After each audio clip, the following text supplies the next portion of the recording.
Salam semua, bertemu kembali dalam channel Cik Guti. Jangan lupa like, komen, share and subscribe. Bertemu sekali lagi dalam channel Cik Guti. Tajuk PMB kita pada hari ini ialah huraikan etika dan strategi peperangan pada zaman Nabi Muhammad SAW. Sebelum tu, Cik Guti ingin menjelaskan tentang dua perkara, iaitu apakah yang dimaksudkan dengan etika dan apakah yang dimaksudkan dengan strategi.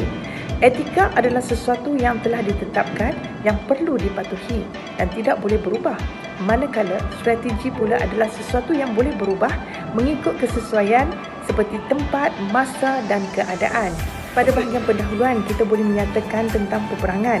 Peperangan ini merupakan sesuatu yang tidak digalakkan dalam Islam dan peperangan ini boleh dilakukan jika ianya merupakan jalan terakhir dan juga adalah atas fisabilillah, iaitu memperjuangkan ke jalan Allah seperti mempertahankan agama Islam, mempertahankan maruah. Seterusnya kita boleh menyatakan peperangan yang telah berlaku dalam Islam seperti contoh perang Badar, perang Uhud, perang Khandaq dan juga perang Tabuk. Seterusnya, kita boleh menyatakan seperti yang telah Cik Guti jelaskan apakah yang dimaksudkan dengan etika dan juga apakah yang dimaksudkan dengan strategi. Untuk bahagian isi ini, kita harus menjawab dua persoalan yang dikemukakan, iaitu etika dan strategi peperangan. Etika peperangan pertama yang perlu dipatuhi adalah larangan untuk memerangi golongan yang lemah. Tentera Islam yang terlibat dalam peperangan adalah dilarang untuk memerangi golongan yang lemah seperti contoh golongan wanita, golongan kanak-kanak, orang tua, pendeta dan sebagainya. Mereka ini tidak boleh diperangi kecuali mereka adalah penggerak dan pencetus kepada siri peperangan tersebut. Maka tindakan yang keras dan sewajarnya boleh diambil. Etika kedua yang perlu dipatuhi adalah akur dan patuh kepada arahan ketua.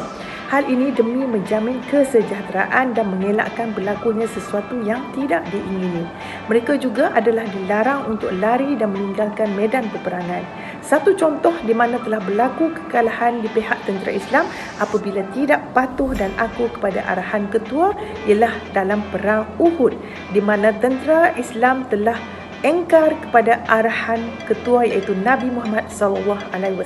Etika seterusnya yang perlu dipatuhi adalah larangan untuk memusnah dan merosakkan harta benda awam.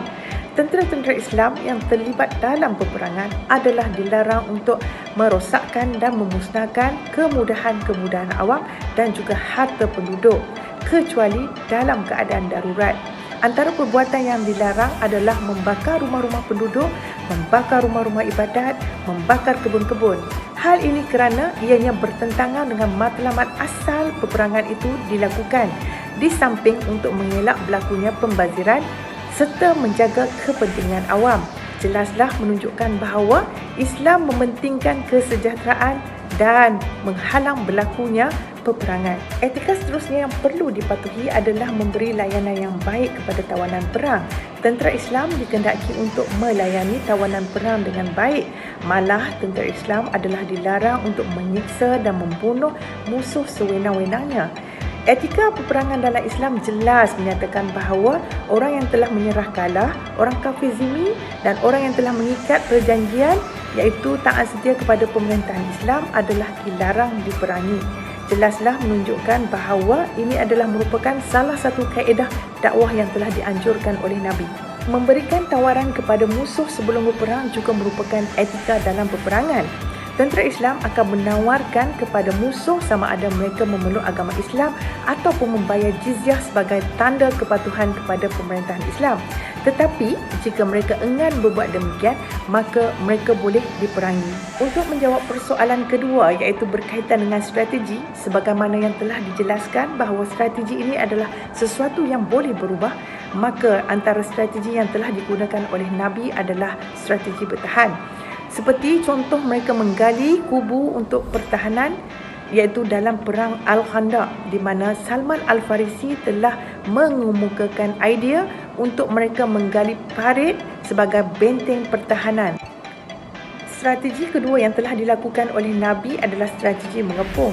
Nabi telah mengepung musuhnya dan telah melancarkan serangan bertubi-tubi sehingga musuhnya tidak sempat bersedia dan membalas serangan.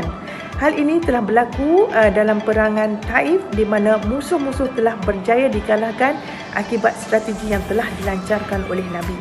Strategi yang seterusnya adalah strategi menunggu. Tentera Islam telah menggunakan strategi ini iaitu menunggu pihak musuh datang ke medan perang dan mereka akan menyerang pihak musuh secara spontan. Hal ini telah berlaku dalam peperangan Badar. Strategi seterusnya yang telah dianjurkan dalam peperangan adalah strategi tidak mengejar musuh. Tentera Islam adalah dilarang untuk mengejar musuh yang telah lari ke sepadan. Sebagai contoh, dalam peperangan Tabuk yang telah berlaku antara tentera Islam dan juga tentera Rom pada tahun 9 Hijrah. Tentera Islam adalah dilarang untuk mengejar tentera musuh yang telah lari. Hal ini kerana untuk menjamin keselamatan tentera Islam dan juga untuk mengelak daripada tentera Islam terperangkap dalam strategi yang telah dianjurkan oleh pihak musuh. Jelaslah bahawa Islam tidak menganjurkan tindakan yang agresif dalam peperangan. Strategi yang seterusnya yang digunakan oleh Nabi dalam peperangan adalah merahsiakan jumlah tentera. Hal ini pernah berlaku dalam Perang Badar di mana Nabi telah merahsiakan jumlah tentera Islam bagi melawan pihak musuh yang berjumlah 1,000 orang. Hal ini bertujuan untuk menguji keimanan dan ketakwaan tentera Islam. Mereka hanya mengetahui jumlah mereka adalah sedikit berbanding dengan jumlah tentera musuh yang berjumlah 1,000 orang. Strategi yang seterusnya adalah menguasai tempat yang strategik. Sebagaimana yang kita tahu, jika berlakunya sesuatu peperangan, ianya akan mengambil masa yang lama. Oleh itu, Nabi telah membuat kajian dan memilih kawasan yang strategik seperti kawasan yang berdekatan dengan punca air, kawasan wadi sebagai tempat perkemahan sebelum berlakunya sesuatu siri peperangan. Strategi risikan bagi melemahkan semangat musuh juga antara strategi yang telah dilakukan oleh tentera Islam bagi memerangi musuhnya. Nabi sendiri pernah menghantar seorang penyamar dan perisik untuk mendapatkan maklumat berkaitan dengan musuh. Sebagai contoh, Naim bin Mas'ud telah dihantar sebagai penyamar dan perisik semasa Perang Khandaq berlangsung bagi memecah belahkan antara penduduk Quraisy Mekah dan Yahudi Madinah. Itulah antara etika dan strategi yang digunakan dalam peperangan pada zaman Nabi Muhammad SAW. Diharapkan dengan info yang telah dikongsikan oleh Cik Guti dapat membantu dan memberi manfaat kepada semua pelajar. Berjumpa lagi dalam video yang selanjutnya. Bye!